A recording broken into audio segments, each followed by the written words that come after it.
Information, inspiration, motivation.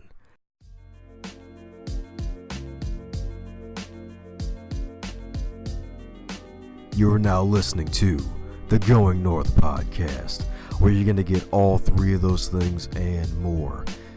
I'm your host, author, speaker, and book enthusiast, Dom Brightman. And every week, we're going to be hearing from an author who's going to share their expertise to help you charge forward in life.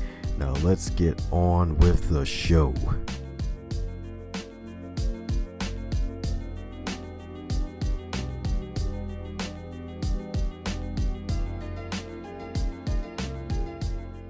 And today on the Going North podcast, we're back at you again with yet another author, but not just any author. This time I get to feature one of the wonderful authors from the DMV area. And I ain't talking about no driver motor vehicle either. That place is evil. I'm talking about Delaware, Maryland, Virginia, baby. And this wonderful author right here, she is an award-winning author, an award-winning nature author, as well as a certified nature and forest therapy guide. And she has been appearing on all sorts of media all over the world and taking the world by storm via nature, especially in the tree area. And for my buddies, you know I love making tree jokes, the good kind of tree jokes. And you're probably wondering who this wonderful author I have today. It is the one, the only, MCB herself, Melanie Choukas-Bradley. How are you today, ma'am? I'm wonderful. Hearing your voice has really picked up my spirits. Woohoo, woohoo. I am so glad the feeling is mutual. We so need to link up after this interview is over. Well, all righty. Mind telling us a bit about yourself and how you got to where you currently are? Sure thing. Well, I grew up in Vermont, and I don't know if you know Vermont, but it's a beautiful rural state filled with woodlands and farms and lots of fields that just invite wandering. So I grew up, I had a free-range childhood. I had lots of freedom, and I just wandered in the fields and the woods from a very young age and climbed trees, read all my Nancy Drew books up in the trees, and that's how I got my start. And when I moved to Washington, D.C., quite a few years ago now with my husband when he started law school, I was looking for an upstanding grown-up type job. But while I was looking for a job, I fell in love with the trees of Washington. We were living on Capitol Hill, and I know the Capitol is not known for this, but there are some awesome trees around the Capitol. And the grounds were designed by Frederick Law Olmsted, who also designed Central Park in New York City. And so this beautiful park-like setting around the Capitol and all these amazing trees are what I was drawn to when I first moved here. And I ended up writing a book called City of Trees, which has now been in print for 36 years, and it's in its third printing. And that kind of set my path to do nature writing. I've written several nature books since then, and I lead lots of nature walks around Washington. I lead tours of the trees at the Capitol. I lead walks in Rock Creek Park. I lead paddling trips on the Potomac, bicycle trips to see trees. I just love sharing my love of trees and nature with other people. So that's what I do. And a few years ago, it wasn't all that long ago actually, a couple of years ago, I heard about something that had started in Japan called Shindin-yoku, or forest bathing. And it really resonated with me, and I wanted to learn all about it. I went out to California, and I met with the founder of the Association of Nature and Forest Therapy Guides and Programs, Amos Clifford, who had adapted this Japanese practice for North American folks. And I did the training and became a certified forest therapy guide, and now I lead forest bathing walks. In fact, I'm just back in Washington, having led some forest bathing walks in Austin, Texas.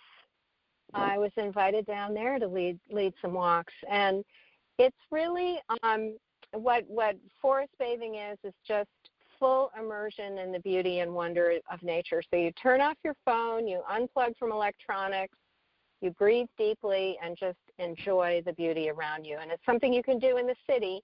I know you and I both live in beautiful cities with lots of trees and parks and gardens, and it's something you can do. You don't have to be out in a forest. You can do it right even in your own backyard. Very true indeed. Very true indeed. Wow, so your first book has been published for over 36 years? Yes, I think it's 36. I may have lost track of a couple of years there, but it's been in print for a long time. So were you like riding in the womb or something? What the heck? I don't know. Maybe I was. Yeah, I've been writing, pretty much all my adult life. I've been writing, and and I wrote when I was younger too. It's just kind of who I am. So my love of nature and my love of writing go together and blend very nicely. So I've had a really blessed life, I have to say, and I just love sharing nature with other people. It's really rewarding to go out in Rock Creek Park, which is this amazing woodland in the middle of Washington, D.C., with a group of people and just spend a morning enjoying the beauty, and studying the trees and, breathing the good, clean air around the trees. It's just, sharing that love with other people is extremely rewarding. Sounds rewarding, too. Oh, my goodness. That must be the fountain of youth or something with the hiking and the tree loving and the forest bathing. Yeah, I think it is, actually. There's a lot of health research that's been done around the world. It started in Japan a few years ago, and now health researchers all around the world have studied how spending time in nature is good for your physical and mental health. And when you spend time around trees and out in nature, your blood pressure goes down, your cortisol is a hormone your body produces, and high levels of it can indicate stress. When you're out in nature, your cortisol levels go down. You get a boost to your immune system. The natural killer cells in your body, which fight disease, diseases and even cancer, you get an increase in them. And then there's research showing that people recover more quickly from surgery and illness if they're around nature, or even if they can just see trees outside their window. There's quicker recovery time. And then the mental health benefits are, elevated mood, improved focus, a decrease in ruminative thinking, which is really huge. I don't know if you know what ruminative thinking is, but that's when you keep turning something over in your mind and you get into a negative thought pattern. If you go out in nature, and there was a study at Stanford University that even showed this, that if you go out and you're around natural beauty, those thoughts calm down and you cease to do this ruminative thinking. And it happens when you're in nature. They studied people taking a walk in a natural area versus just in an urban area, and the ruminative thinking in the natural area really went down. Being out in nature is very relaxing, and you tend to sleep better. And then there are studies that have shown a boost in imagination and creativity. So there are all these benefits for this free practice of just going out in nature, breathing deeply, and tuning into the beauty with all your senses. Oh, yeah, with all the senses. That's right, with all the senses, baby. Yes. Woo! Well, that kind of explains what I was thinking. It's like, okay, wow, so forest bathing and the love of nature comes from being in Vermont and then moving to the city and taking in too much of that city nonsense, and it's like, oh, let me get back to nature. Yeah, there you go. Well, that is freaking awesome indeed. So is there like a daily hiking habit or like certain like nature walk habits? How often do you at least hike or do the forest bathing? Yeah, that's a really good question. I think of being in nature and forest bathing as a practice like any other practice. So I do yoga several times a week. And you know how with any practice, the more you do it, the more you get into the groove of it and the easier it becomes and the more natural it feels. It's like that with nature. So I'm out in nature every moment I can be. I have to spend a lot of time at my computer. I am a writer. I write on my laptop and I lead walks for a lot of different organizations. So I have a lot of correspondence and administrative type work that I have to do. But as soon as I can, I'm out the door and, breathing the air and just going to any nearby place. My go-to place, the place I think of is my wild home. And I encourage everybody to find a wild home. My wild home is Rock Creek Park. And it's about 5 minutes from home. And when I walk into the park was created in 1890, and the trees have been largely left alone all that time. So there are these incredible trees and this beautiful dense tree canopy. And I love it in all the seasons. I love winter as much as spring, summer, and fall.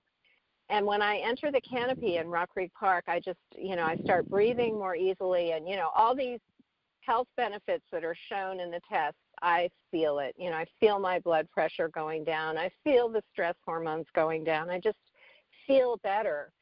And then I just kind of tune into nature wherever I am. Like if I'm just walking to my car, I'm looking up into the trees. I'm checking out the weather. I'm feeling the breeze. I'm looking at the sun or the clouds or the moon and the stars at night. And I just tune in as much as I can, and it's really a part of my life. And then when I'm in the city, I hear the city sounds, but the sounds of the city blend in for me with the natural sounds. Like I was there's an island in the Potomac that's actually, it lies totally within the District of Columbia. It's between Georgetown and Roslyn, Virginia. It's called Theodore Roosevelt Island. I was there today. I'm getting ready to lead a nature walk there in a couple of days. And it's under the flight path of Reagan National Airport. So you hear the sounds of the planes overhead. You hear the traffic on the, surrounding roadways. But you also hear the birds and the sound of the wind. And, I make peace with all the sounds so that for me, the experience of being in the city is a harmonious, natural experience. I know that sounds a little crazy, but you live in a city that also has a lot of green space, right? Do you spend time in the parks in your city? Oh yeah, some parts of Baltimore, especially in the county area. Yeah. You've got beautiful, beautiful parks there.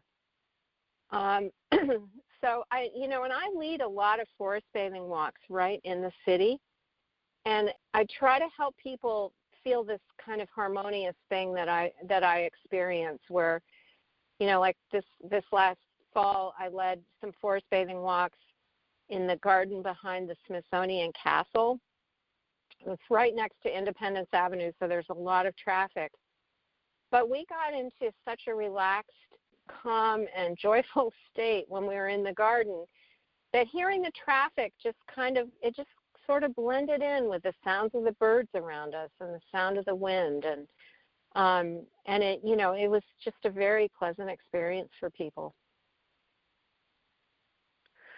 Oh, I bet it was better than a Starbucks or a coffee shop with the music in the background.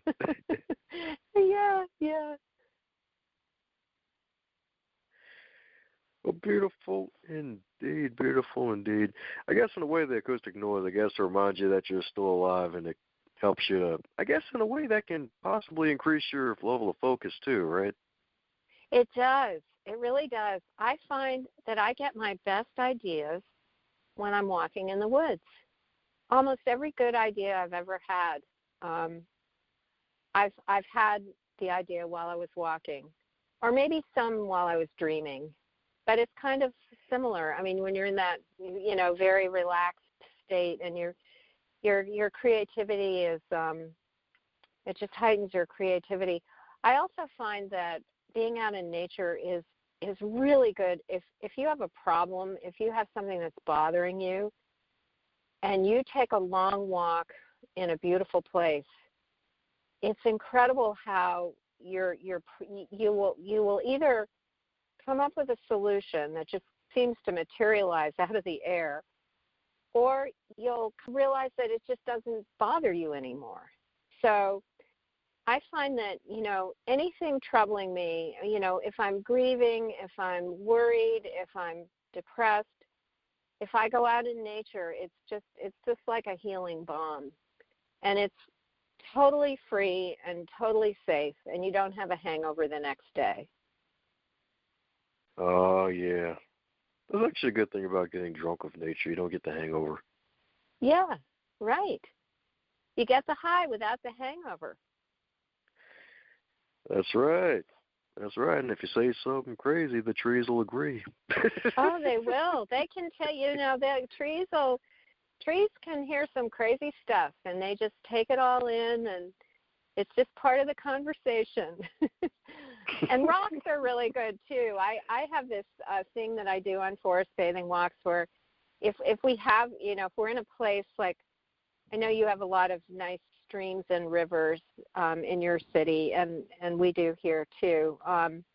If you can find like a nice rock that you can pick up, so it's small enough to hold in your hands, that's just a really pleasing thing to do. And then if you have any troubles, if anything is worrying you, you can give it to the rock, because the rock can take it. And then you can, just give your troubles to the rock and then put the rock back down in the stream bed. It's a very healing little exercise. It really works. Beautiful indeed. And speaking of trials, have there been any trials that you had to overcome? Because I know it's been 36 years since you wrote and published your first book, and you got this new one out with the tree bathing. I'm pretty sure there have been some difficulties you had to overcome, and that nature helped you to overcome in a way. Definitely, yes. Well, I've been really blessed. My mom died last year, and that was really the first big loss that I've had in my adult life, other than losing my grandparents. So I know I have been really blessed and really lucky. But like anybody else, I have setbacks, I have frustrations, I have relationship problems that come up, and, just the daily, the things that we all deal with. And I find that nature just really helps me to feel centered and grounded and calm and capable of handling the things that come my way. If something is really troubling me, I will take it, to my husband or children or siblings or close friends. But sometimes I don't even need to talk about something. I just need to be outside and, be in a beautiful place, and then things just have a way of resolving themselves. And, and I think of a relationship with nature as being really quite similar to a relationship that you have with a person that you love, especially if you find a place that you think of as a wild home. And it can be your backyard, it can be a park down the street, a garden, a particular tree. If you really get to know that place and get to know it through all the seasons and in all different kinds of weather and over the years, it is very much like a relationship with a person. You feel a sense of intimacy. And, and if something's troubling you, it's just very comforting to go to that place and feel that you're going to get support of that beautiful place. That is awesome indeed, and sorry for your loss. That's a tough loss, losing a parent. I'm in the same, almost the same boat. Lost my father last year. Oh, I'm so sorry. So yeah, it can be tough, but great that there's different ways to actually cope and actually get through the grieving process and finding that wild home. Yeah, it is. It has really helped me a lot. And my mom loved nature, and my dad really loves nature, and he loves birds. And, for both of us, it's been really comforting to just spend time in nature. And, I feel like her spirit is with me when I'm in a beautiful place. Oh, yes, ma'am, indeed. So the wild home. So does anything like a lioness roar take place in the wild home? Oh, I love it. I love it. A lioness roar. Sure. Yeah, indeed. I mean, it's wild. But, probably more like squirrel chatter in Washington than a lioness roar. But I'll have to try that sometime. I have a yoga teacher who has us roar like lions in yoga. Like right in the middle of class, we do this whole lion roar. I'll have to try that out in the woods. I think that would feel pretty good. That would be a nice relief. Yep, and if you see a bunch of wolves with leotards, then I guess you have to make a run for it. Yeah.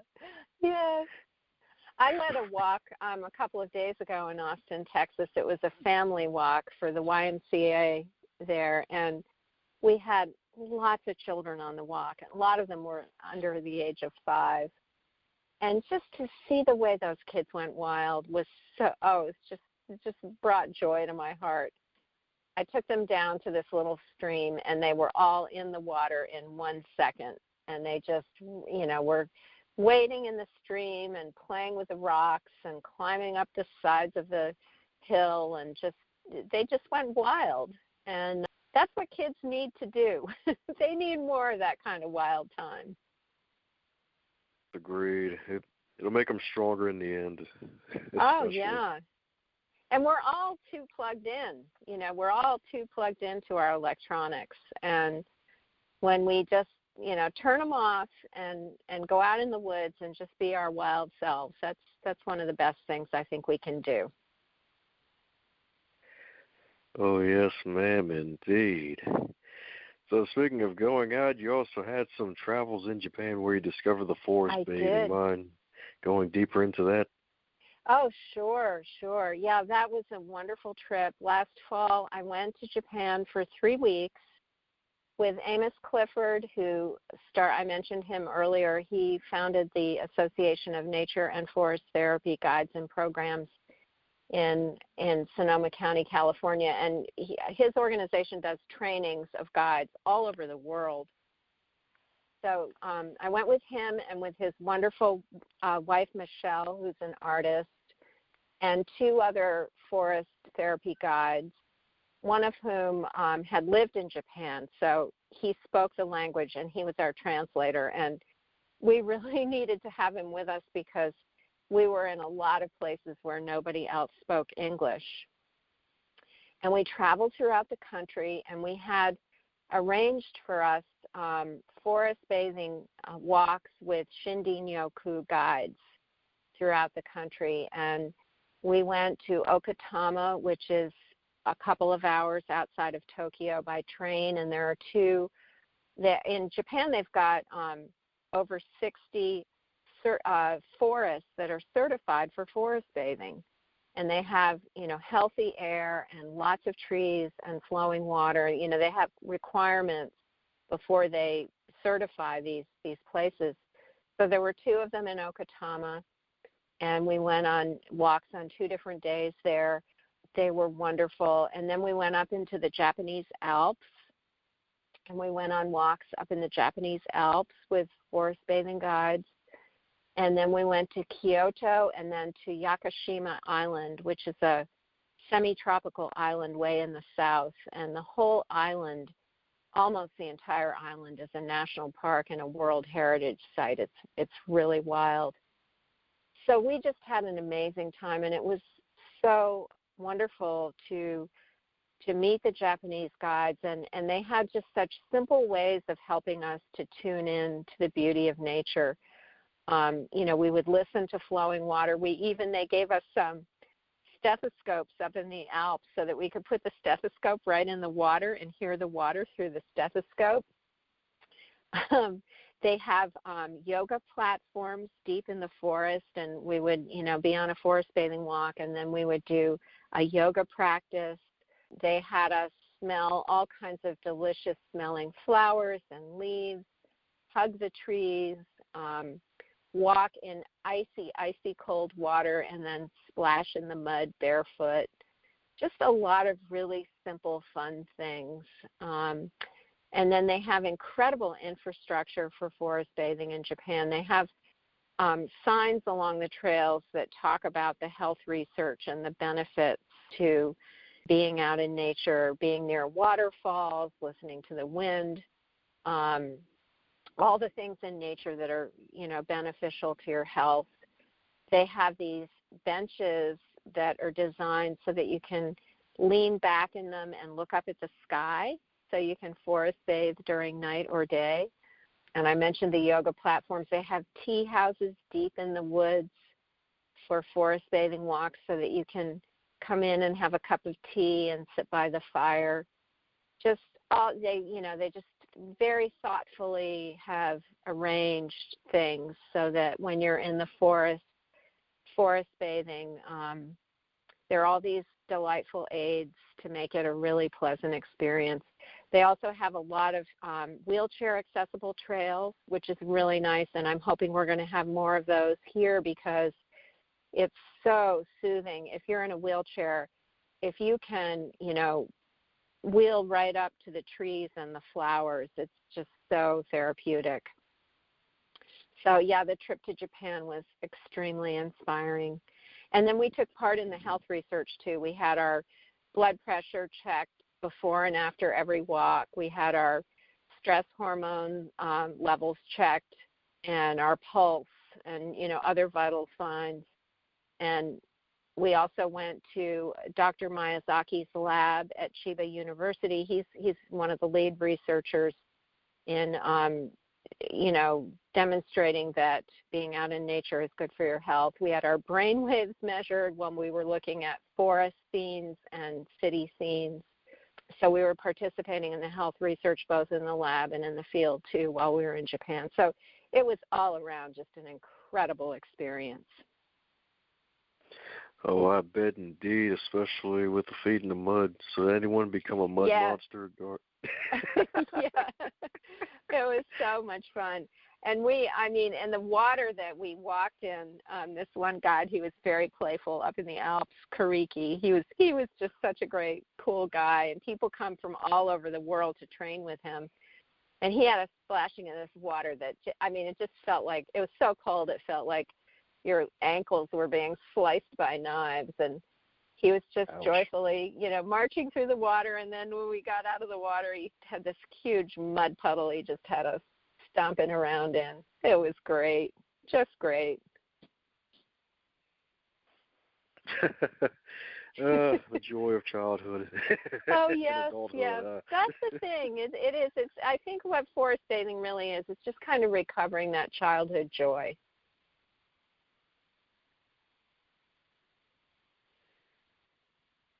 Oh, yes, ma'am. Yeah, 'cause that's something we lose as we grow up, especially with the whole buzzword adulting now. Taking a world by storm. I know. We need to get back to being more playful and in the moment, spontaneous. That's right, spontaneous indeed. So for those who are novices or just complete neophytes at hiking, any advice for those out there who may want to start today after listening to this interview? Yeah, well, first of all, I want to mention my book, The Joy of Forest Bathing, Reconnect with Wild Places and Rejuvenate Your Life. It came out in August. It's already in its third printing, and it's been translated into Finnish and Spanish. And, in the book, I walk you through a forest bathing walk. I walk you through the three major steps of a forest bathing walk, and I give you guidance for doing it through the season. So there's my book, The Joy of Forest Bathing. There are other wonderful books on forest bathing out there. Amos has a book out. Dr. Miyazaki and Dr. Lee, the two leading researchers in Japan, also have books out on forest bathing. So that can help if you get one of those books. But basically, what you want to do is just, first of all, you've got to disengage from your phone. So I tell people to think of the airplane mode setting on their phones as forest bathing mode. So put your phone into forest bathing mode. That's the first thing. And then just find a place really close to where you live. It's nice to find a wild home near where you live, because then you're going to be able to visit it as often as possible. So if it's just a tree that you like, it can be, your backyard. It can be if your building where you work has, green space around it and trees and maybe some benches. Take a little time during your lunch break to just go out there. And then what you want to do is just breathe deeply and settle into the moment. And on forest bathing walks that are guided, we help people to focus on different senses at different times. So we may ask people to walk slowly and just notice what's in motion. And it's amazing how, that sounds like such a simple thing, but when you put all your focus into noticing what's in motion, it just really brings you into the present. And then you want to listen to the sounds around you. Listen to the sounds that are up close, that are in the middle distance and in the distance, and just really focus on sound. Focus on smells. This, as we're talking now, it's the fall, and there are just wonderful smells coming up from the earth, from all the leaves that have fallen, and then especially after a rain, they're just these wonderful, rich smells. So you want to focus on smell, and you want to focus on touch. Touching trees, touching plants, touching rocks, touching the earth. If you can go barefoot, there's actually research showing that going barefoot is good for your health. So, that's another way of touching the earth with your bare feet. And you just want to really, really be present. And then at the close of a walk, I like to have some kind of transition back to daily life. So I'll often, have a cup of tea and a snack, maybe recite some favorite poetry, sing a song, just do something to kind of wrap it up and tell yourself that you're going to go back to your daily life. And if you just take the time to do that, even if you just have 20 minutes in a day, and if you can only do it once a week, just do it whenever you can and see how it goes. And I think you'll find that once you start doing it, you're going to want to do it more and more, and you're going to become more aware of your surroundings. And when you walk out the door in the morning, you'll notice what the sky looks like and how the air feels and what's going on with the trees. It'll just become part of your life, really woven into your daily consciousness. Woohoo! Some great tips indeed, especially the transition piece. That's actually something that is actually a very good idea. Somebody didn't think about it. It's like, wait a second, it does help when you have something that allows you to smoothly transition from one phase into another. So that's actually really awesome. Yes, really. I think it's really important. So with all of your amassed knowledge about forest bathing as well as everything else that you've gained over the years, if you were to wake up tomorrow and you were 25 in the current year of 2018, what advice would you give to yourself? At 25? What a great question. I would say to my 25-year-old self, live every day as if it's your last day on earth, and as if you're going to live forever. Be fully present. Enjoy the small things in life. The smallest things are really the biggest, most important things. Those moments, just those moments that you feel fully alive, whether you're in nature or you're with people, and enjoy the people in your world, not just the people you know, but the people that you meet on the street. Sometimes those chance meetings are the most magical. Just live every moment and give your heart fully to all the things that you love. I think giving your heart is probably the most important thing, because it's all about love, really. That's what I would say to my young self and my old self.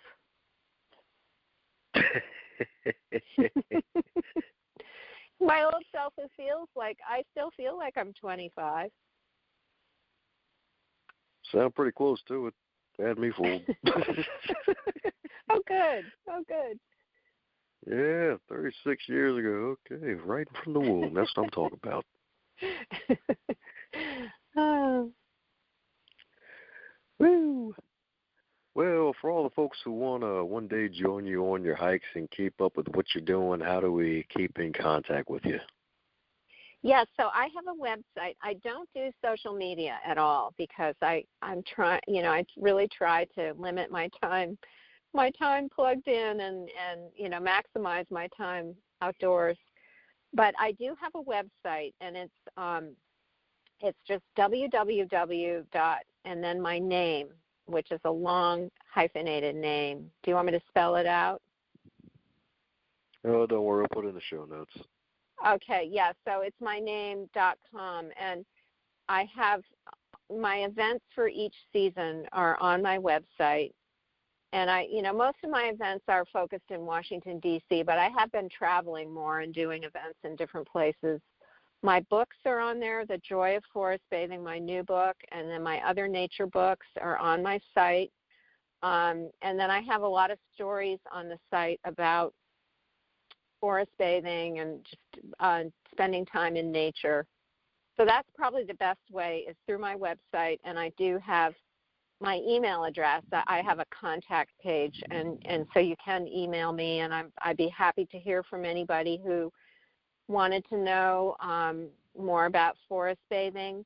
I get a lot of questions these days from people who want to become forest bathing guides, and I would encourage you, if you're interested in doing that, to go to the website for the Association of Nature and Forest Therapy Guides and Programs, the ANFT.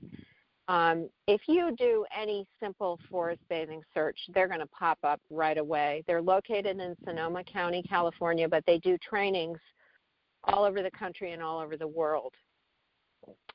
So, there more and more people are being trained as guides.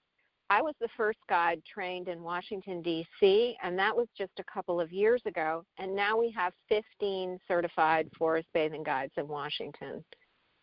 So it is something that more and more people, are really realizing that spending time in nature is incredibly rewarding and therapeutic. And they want to do more of it. That makes me really happy. Hooray! We can hear it in the voice, too. Sure thank you. Woo! Well, there you have it, folks. Go on out there, check out that wonderful website. Quit playing around and click on that link when you see it. Check out all of Melanie's good offerings. And if you're in the DMV area, head on down and take her up on an offer for one of the nature hikes. Yours truly is going to plan one of these days. Oh, yeah. Sometime soon, and it's going to be fabulous indeed. Make sure you pick up some copies of her books, especially the newest one, The Joy of Forest Bathing. or you'll be doing some real forest bathing, not the one where you're taking a shower with a tree. That's not the forest bathing we've been talking about for this past half hour. Thank you so much. I've so enjoyed talking with you. I can tell that you're a kindred spirit. Woohoo! Beautiful indeed. So any final words for the folks still listening? Oh, okay. Well, I'd like to quote John Muir, who was a nature philosopher and conservationist. And he said, "I only went out for a walk and finally concluded to stay out till sundown. For going out, I found, was really going in." And he also wrote, "In every walk with nature, one receives far more than he seeks." Hey there, buddy. Looks like you made it to the end of this episode. Since you made it to the end of this episode, do both of us a favor and stop being greedy. Stop it right now and share this episode with your friends and your fellow podcast lovers, especially those who have book clubs and want to listen to the authors who write some amazing books. Be sure to check out the rest of the backlog too while you're at it and share all those too.